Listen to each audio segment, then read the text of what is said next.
Shecky's been in IT for over 20 years and has been working as a security engineer for the past 6. He's an organizer for Chicago BurbSec and a volunteer for Hack for Kids, I'm sorry. Good All afternoon, right. everybody. Today, I'd like to talk to you guys a little bit about something called burnout. It's not going to be a highly technical talk.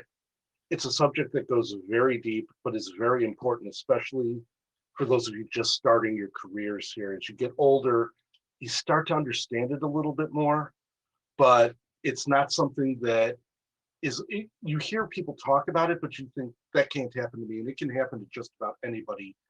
And it's one of the reasons why we have some of the issues that we have in the industry, in the field today. So burnout is real, or why I love trains. And yes, we will get into the train stuff in a little bit. There we go. So first off, who am I? I'm Shecky. I'm also known as Michael Kafka. I'm a senior security engineer for a futures trading company. I have my CISSP and just recently got my GCIH. You can reach me on Twitter at Silicon Shecky, and yes, I do tweet about trains occasionally. I've got my blog site. I help organize one of the BurbSecs here in Chicago, which is a security meetup. And I am a train and model railroad aficionado. I'm not the best in the world. I'm not the worst in the world.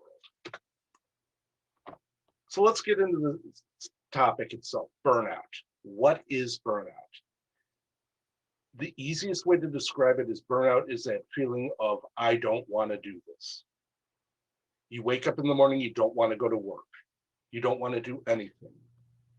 It's a loss of interest. It's an I don't care type attitude. It can lead to depression. It can lead to anxiety. And it's something that you really need to start looking at early on. The anxiety is usually about the first thing that I've found that people wind up having with it, that anxiety of, do I really want to do this? Do I really want to go into work? Oh God, here we go again, another job like this. Oh God, I'm going to have to deal with my boss again. It's not something that's fun to deal with at all. And it's something that leads people out of the InfoSec or whatever other industry that they're in, but especially in the InfoSec because we put so much pressure on ourselves. We think that we must have all the answers. We feel that we are imposters. Imposter syndrome can lead to burnout. Just about anything that makes it non-fun or non-worthwhile to yourself is a form of burnout in its own right. So, overworking is probably one of the biggest things that we've ever heard of from burnout. And you know it's those 24-hour day shifts, 12-hour day shifts, 7 days a week, the large amount of time with no break whatsoever. And that can be caused by poor management, not having enough staff on hand. Managers don't know how to deal with you or with other people. That brings things down to a section of what are they doing wrong? Who can I talk to about it? Can you, if it's management, talk to your manager. Say, hey, listen, you're pushing me too hard. You're pushing me too far. The best managers out there aren't going to want you to burn out. They're going to help you take that step back so that way you can go ahead and do that. The other thing that I've noticed that causes burnout is being overpassionate. And the word passion at another con was brought up, and we had this huge discussion there about passion. Is it a good thing? Is it a bad thing? And it depends upon how you define passion. Passion can be as simple as having a very big interest in it. Passion can go into an area of all you want to do is XYZ. All you want to do is do your InfoSec. All you want to do is do your research. And you delve into everything on that, and that's all that you have, and you've got nothing else around you. So what happens when you hit that wall, a frustration level? You lose all interest again. You get into a situation with burnout where you need to fight it. The biggest mistake that people make in our field is paid time off. We all get it. People do not use it. And I don't mean using PTO to go to a security conference.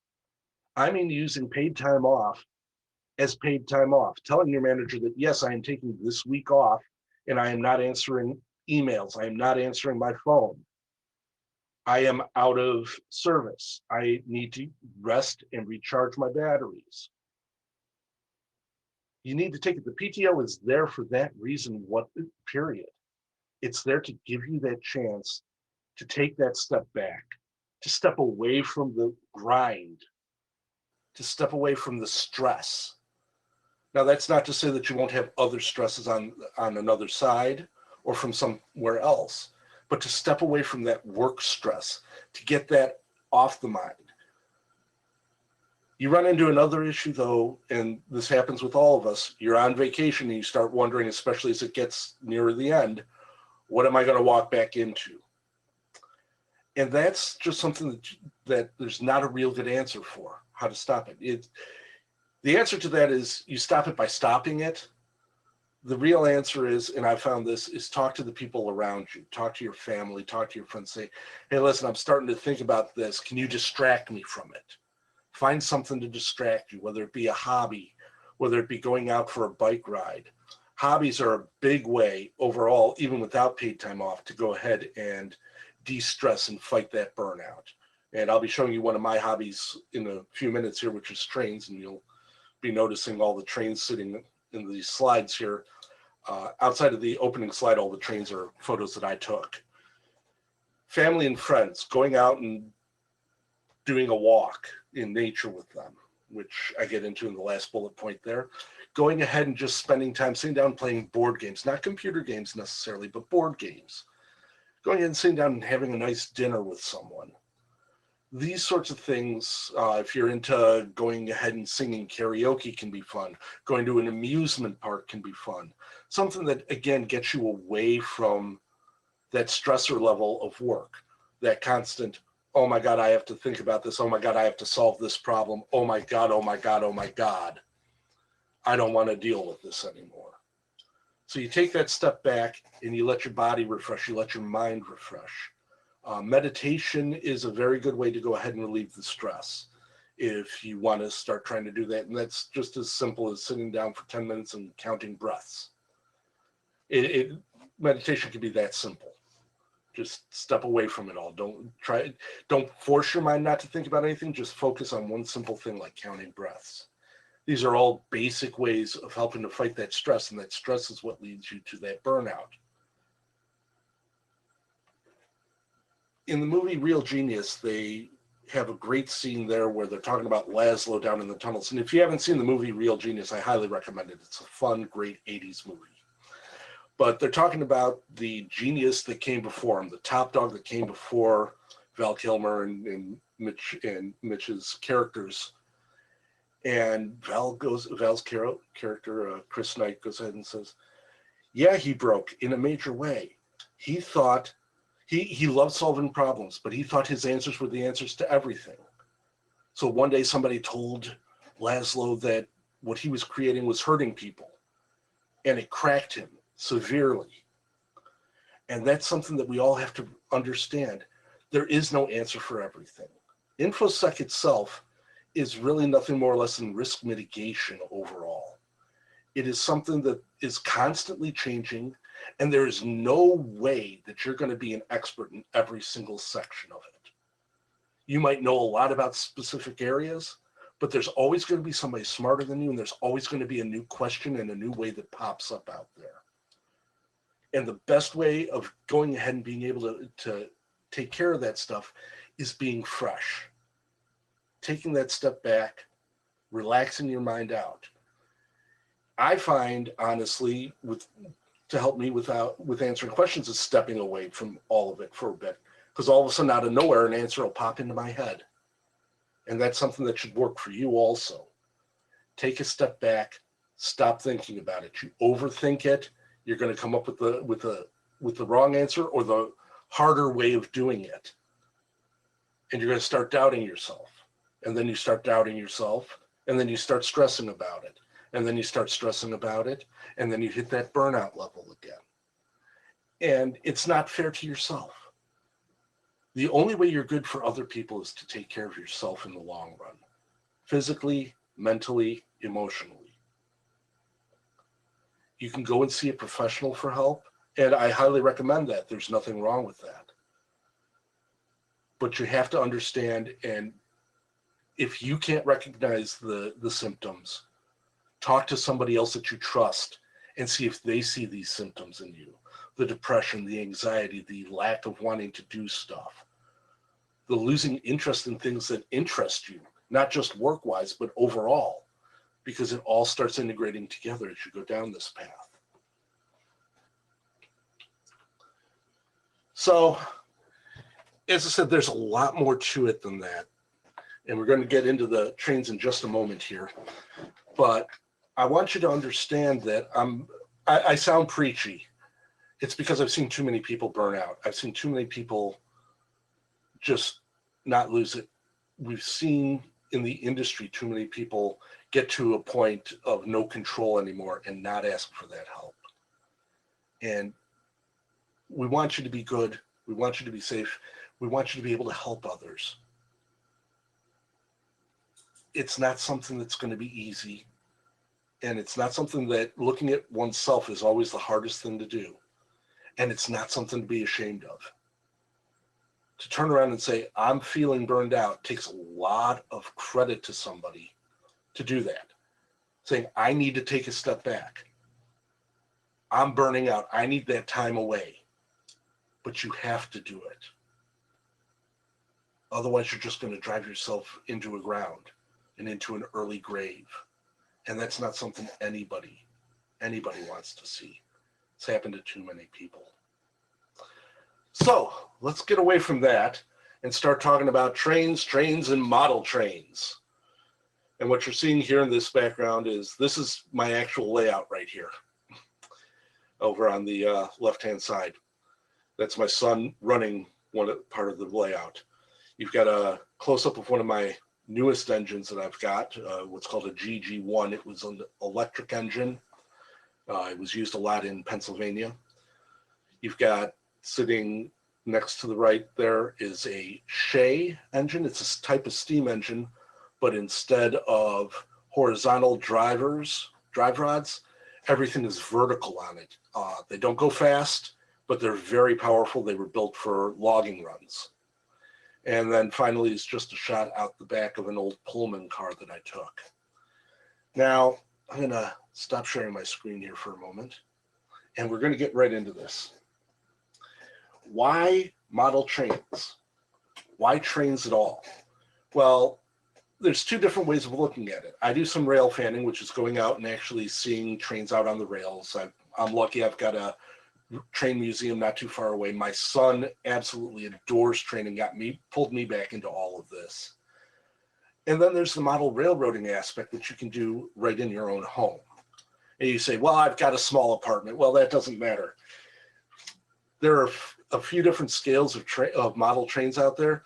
This is the next to smallest. I don't have the smallest one, which is even smaller. The next size down from here, which is called Z scale, and I'll go over the scales in a moment, is small enough where you could actually run it inside of a Pelican briefcase. You could actually make a setup along those lines. So you have your Z scale, which is the smallest one out there. You have your N scale, which you'll see a lot of. You have your HO scale. So you can see the difference in size. N scale is approximately half the size of HO. HO is approximately half the size of the infamous O scale. O scale, the best known manufacturer of O scale is Lionel. Lionel back in the day also made something called standard scale. Yes, this is an original 1920s era standard scale engine. Yes, it still runs. Yes, it's still the original motor inside of it. The wheels have been changed once or twice. I've gone ahead and done a little bit of work on it myself. That was actually my grandfather's engine right there. There's so much different areas of model trains in model railroading. You can get down to building models for your layouts. You can make a simple layout like what I've got, which is just some basic loops. You can get into intricate layouts with mountains and scenery. But in the end, you get into something like this. This is your basic engine. And yes, this is a 1920s one also. But you've got your armatures. It's basic electronics. This is a switch for allowing the train to go backwards and forwards.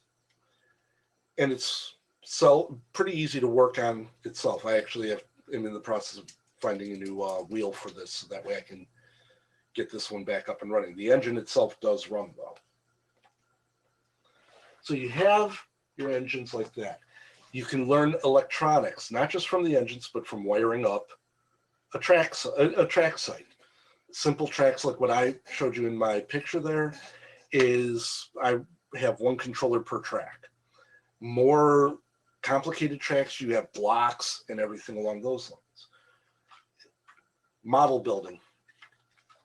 This is actually from the 1970s here. My dad and I built this one. But you get houses, you can do building, you can do free building.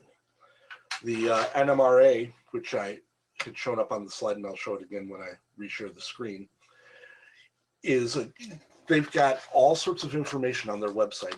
The basics of wiring, track wiring, the basics of model building, but they go all the way up to master level stuff and master certifications in model railroading and building scenery and building track layouts, designing.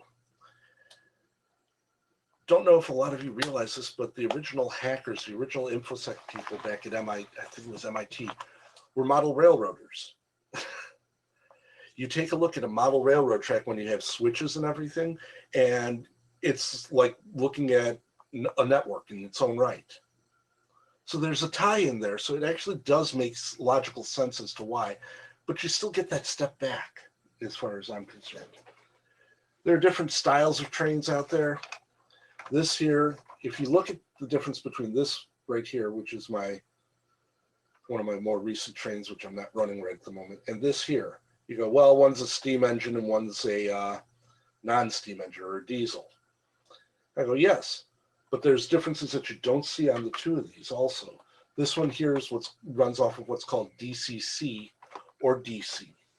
DC and DC power is your basic setup. You plug everything in, you plug your controller in, and it runs around.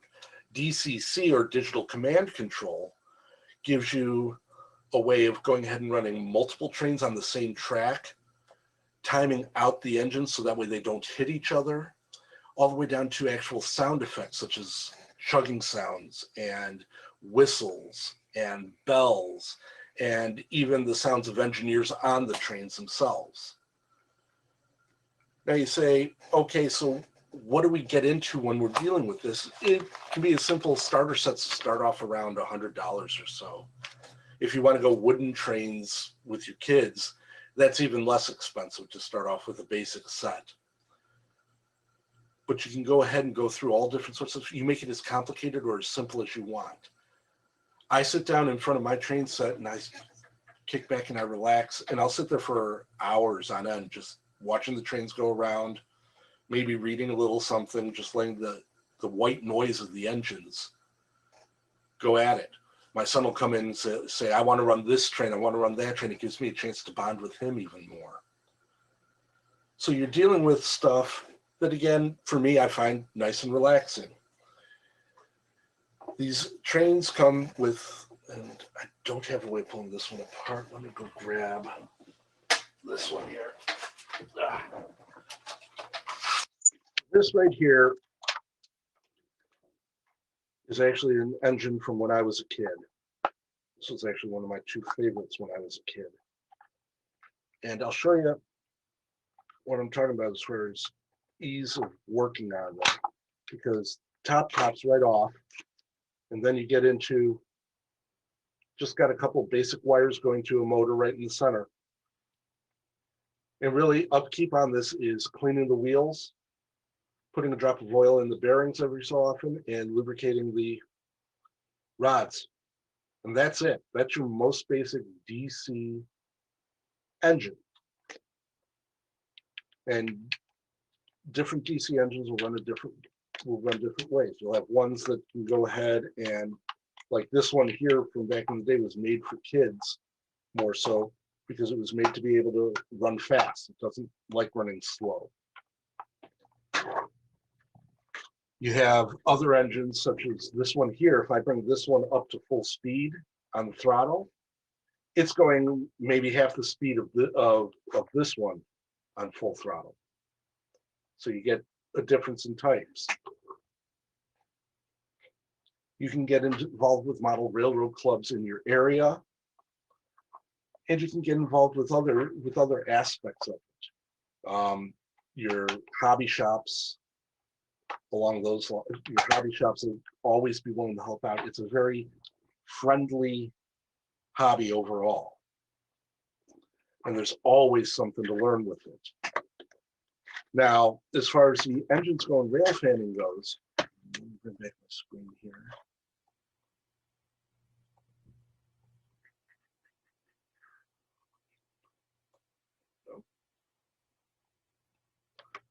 Now, as far as this goes, you've seen my picture here. You've seen this here. This is each one of these engines are different types. This is an SD40, I do believe. This is the world's largest steam engine, the big boy, which did a lot of traveling and was back up and running for the first time in 60 years back in 2019. But you have all these different types of trains out there. You can go out and do photography of them. You can go out to your local train yards a lot of times, or the tracks that run close by your house.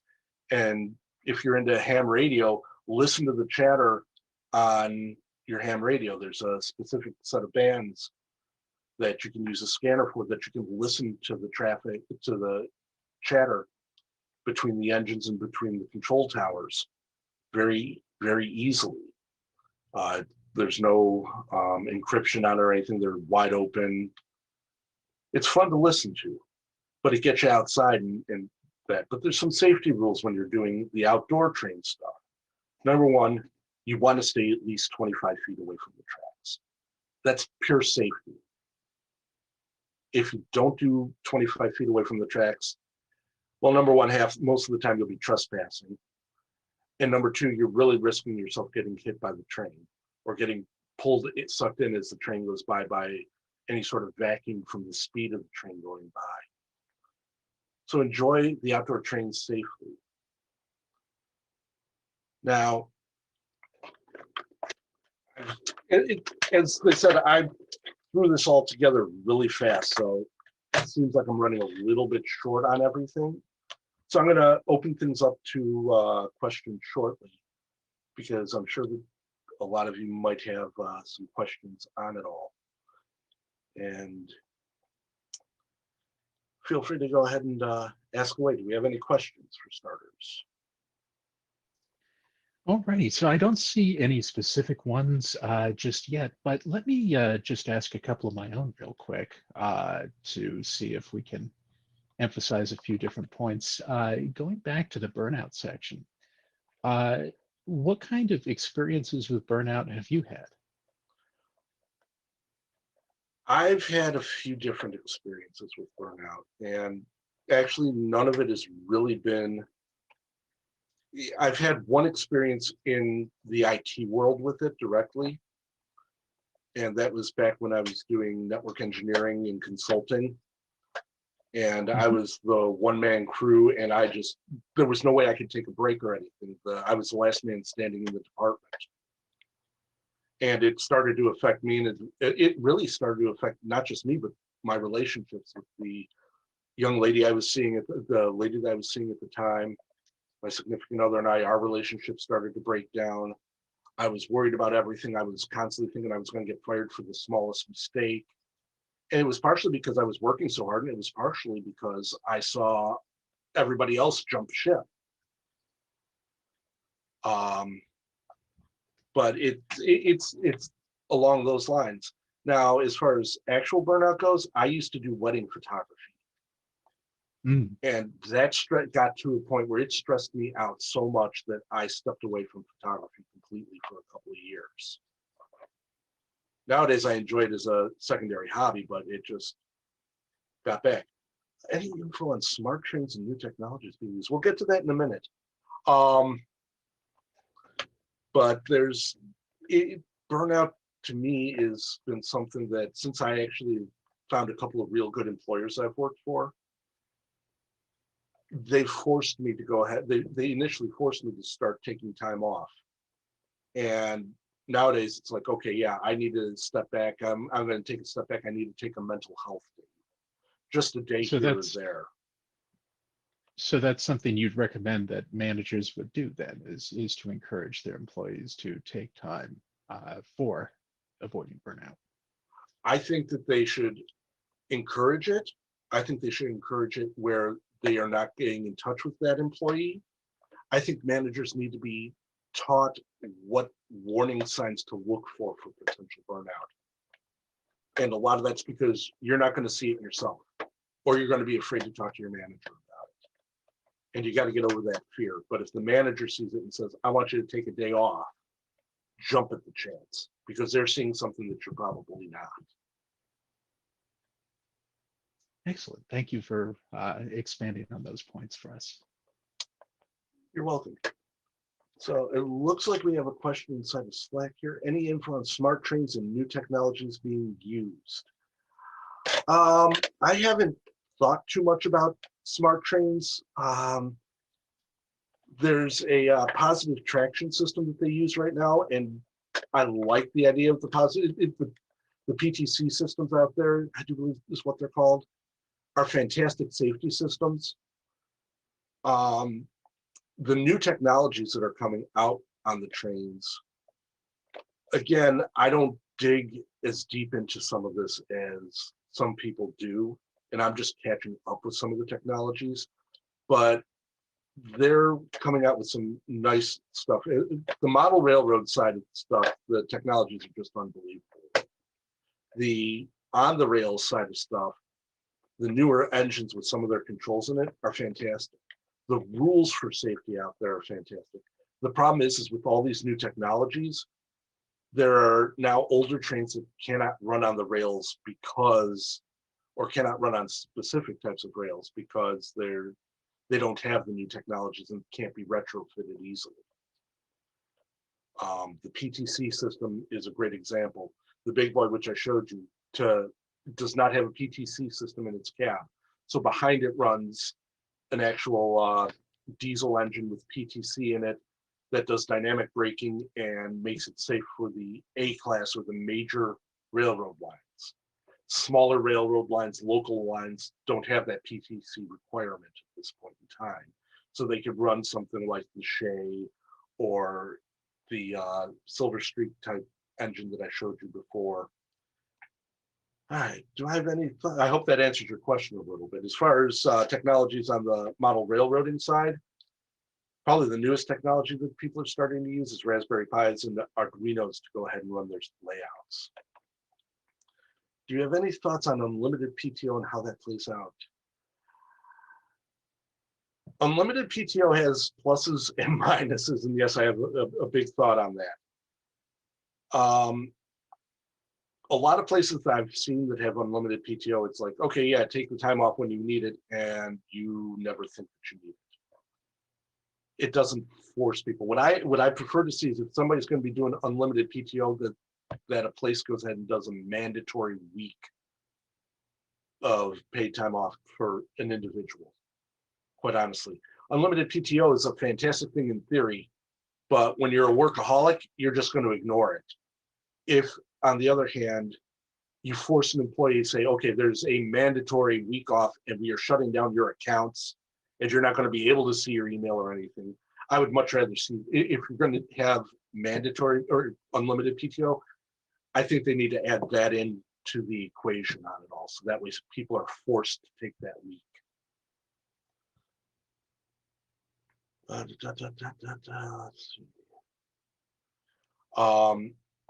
Yeah, a lot of people that I know that have the unlimited PTO, it's unlimited PTO and they don't take advantage of it, and their management doesn't do a lot with them, and they wind up not even really taking PTO. It's a working vacation. So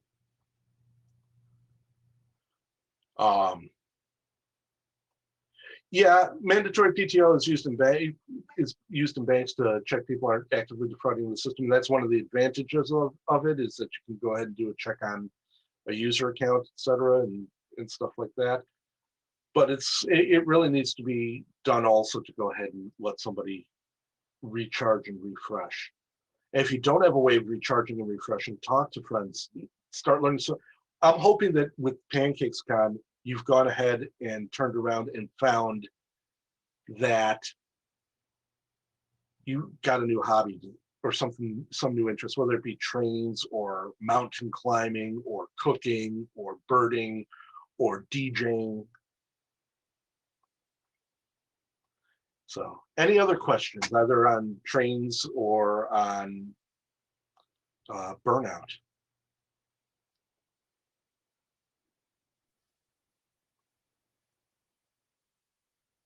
So I do have another, just a little bit of curiosity. You mentioned the digitally controlled trains.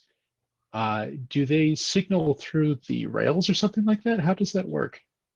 Ah, yes, digital command control. It signals through the rails. What it does is it sends a pulse through the rails. So basically it's using the pulses as binary code, which is why it works so well with switching over to Arduino or Raspberry Pi for control systems even nowadays. So there's a caveat with it also.